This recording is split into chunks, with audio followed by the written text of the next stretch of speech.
आजादी का अमृत महोत्सव सालनो रुगै हास्तिनी थुमुंगो गुरुंगजाकते हास्तिनी लामा आरिजाक जवान रोगै नखुनि बरकनो बरम याफमा पाना संजाजाखा हास्तिनी जुब कल्याण क्रिया दप्तरनि बखाक्ते आगरतला टाउन हल नक जाति कथार मसुगै पान्दानो जेंगसेरखा हास्तिनी मन्त्रपरा प्रोफेसर डॉक्टर मानिक साहा हरियाणा और संजाजाक जातीय खेलो इंडिया व बरफ मानजाक ते मणिपुरनि इनफल नर्थ ईस्ट फुटबल रानार त्रिपुरा टीम नब सकात याफारजाखा आबनो कारिब प्रधानमंत्री राष्ट्रीय बाल शक्ति पुरस्कार मानजाक पुहरबीर चक्रवर्ती नब बरम रिजाखा आबनो कारिब हास्तेनि खरक बुरै थै गोथार थैनै लांमा आरिनाय जवान रगनि नुखुनि बरक नब बरम याफारजाखा मन्त्रकरनो कारिब थुं मन्त्री सुशांत चौधरी पुर निगमनि मेयर दीपक मजुमदार जिमनास्ट दीपा कर्मकार खबै खुबुनि आदौ बतौ बैख्या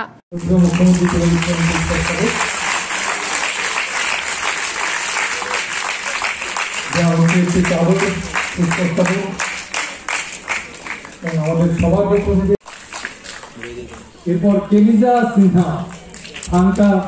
কুম্বা আনিসুবা 56 কিলো বিভাগে আঙ্কা এরপর একটি স্পেশাল ইভেন্ট কালারিয়া পাত্রতে অর্ণা বিজয় অর্ণাকে মঞ্চে রাখবো অর্ণা আমরা আশা করবো প্রতিষ্ঠানের জন্য আরো অনেক পদক জিতে আনবে আমরা প্রতিষ্ঠার জন্য আরো অনুষ্ঠানে আয়োজন করবো বিশিষ্ট অতিথিরা প্রতিষ্ঠাকে আবারও সংগঠিত করবো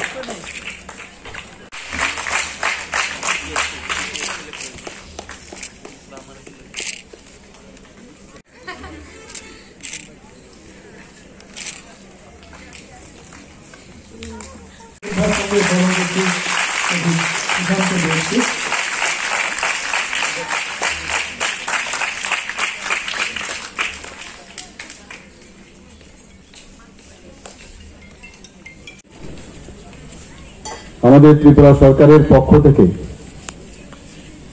ইউথ এন্ড স্পোর্টস ডিপার্টমেন্টের পক্ষ থেকে বিভিন্নভাবে আমরা চেষ্টা করছি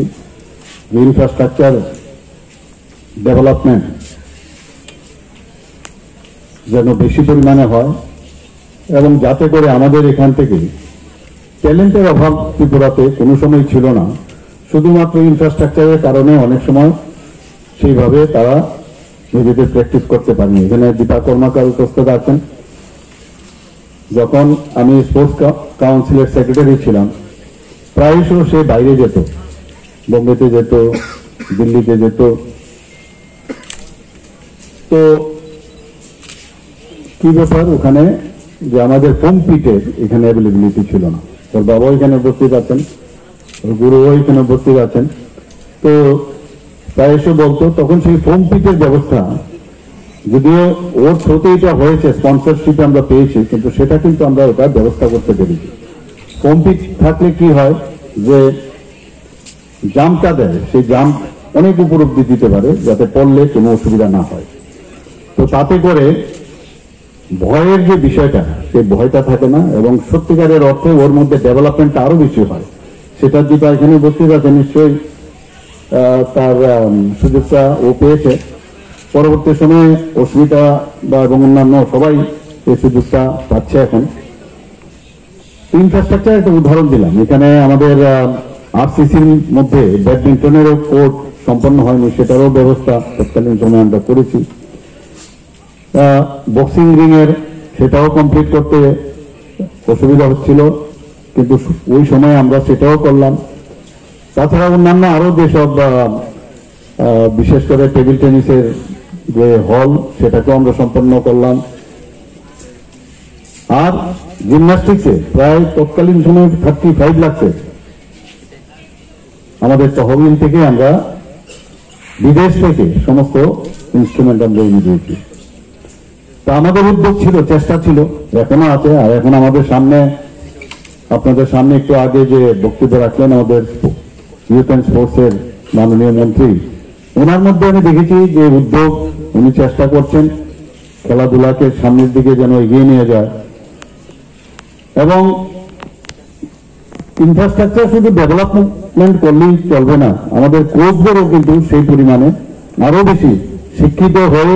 কারণ শিক্ষার শেষ নেই আমি নিজে একজন শিক্ষক আমি জানি প্রতিদিন আমাদের শিখতে হয়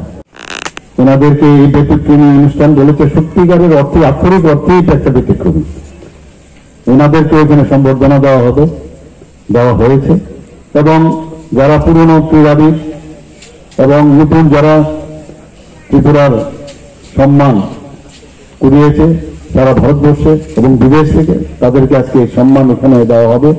এর জন্য এই যে উদ্যোগ, ইনোভেটিভ যে আইডিয়া ক্রীড়া দপ্তর থেকে নেওয়া হয়েছে, এর জন্য অবশ্যই ক্রীড়া দপ্তরকে আমি ধন্যবাদ দেব। আর যশস্বী প্রধানমন্ত্রী যেখানে আমাদের সাথে আছে, তাহলে তো আমাদের চিন্তারই কিছু নেই। উনি সবসময় আজকে এই তিরঙ্গা, যে হর ঘর তিরঙ্গার কথা যে বললেন আমার পূর্ববর্তী বক্তারা, কিভাবে ওনার যে আইডিয়া হলো যে আমরা দেশাত্মক বোধের যে চিন্তা ভাবনা আমরা কিন্তু অনেকাংশে আমাদের মধ্যে থাকে না,